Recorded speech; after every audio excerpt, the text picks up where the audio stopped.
All right, today we're going to bring a couple ceiling lights that we're going to replace in our kitchen.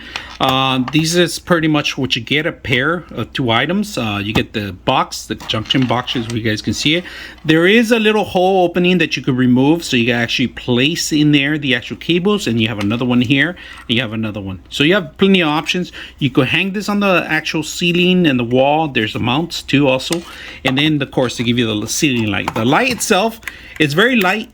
It has these flexible springs that you could just attach to it. It's a 6-inch, so make sure you don't over cut your hole on it. This one actually connects to this, and that's pretty much one very important thing. Make sure you remove the plastic when you're actually putting it on the top of the actual mount on the hole. All right, now let's take a look at some of the inside of the actual box. So in the box, we're going to go into little details.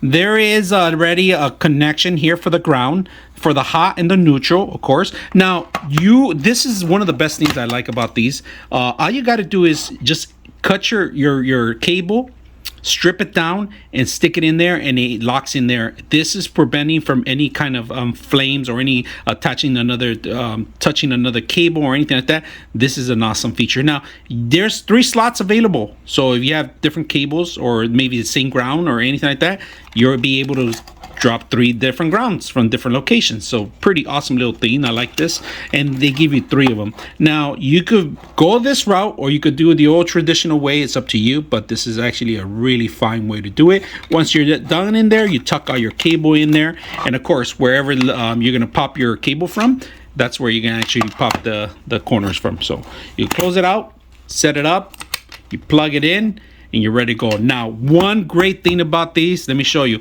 Now, you can't remote control this through any kind of features like any phone or any access or anything like that, but these are really good to light up a room. Say you're doing a studio or you want some lighting everywhere, this will give you enough lighting. And if you guys can see, here's how the actual connections. We're going from 5,000 to 2,700. All right, so really good, high quality, good ceiling lights. So we're gonna set them up in our kitchen. It's outdated, the lights, so we're gonna replace them. All right, as you guys can see, I got one light flickering here, another one going out, another one, and this one actually went out. If you guys can see, I'm actually replacing this one first, but I'm just letting you know how bright they are, which they used to be good at the beginning. Now it's like very dark, very gloomy. I need to change out the lights, so we're gonna use this kitchen. It's a little dirty. I don't want to show you guys the rest of the stuff, but I'm gonna change the lighting and make it a little bit more brighter, because we need to.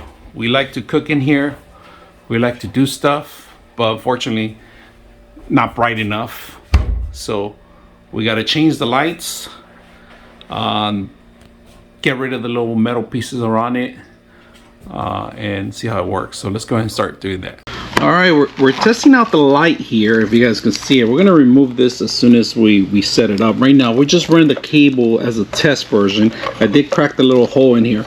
Now here is where you actually control the lumens. All right, so we're gonna turn it up. We cranked it up, we set it up. We set up to a light fixture, if you guys can see that. So we're just testing it out right now before we're gonna set it up in the actual ceiling, and we're gonna turn it up. But like I said, we could control the actual temperatures.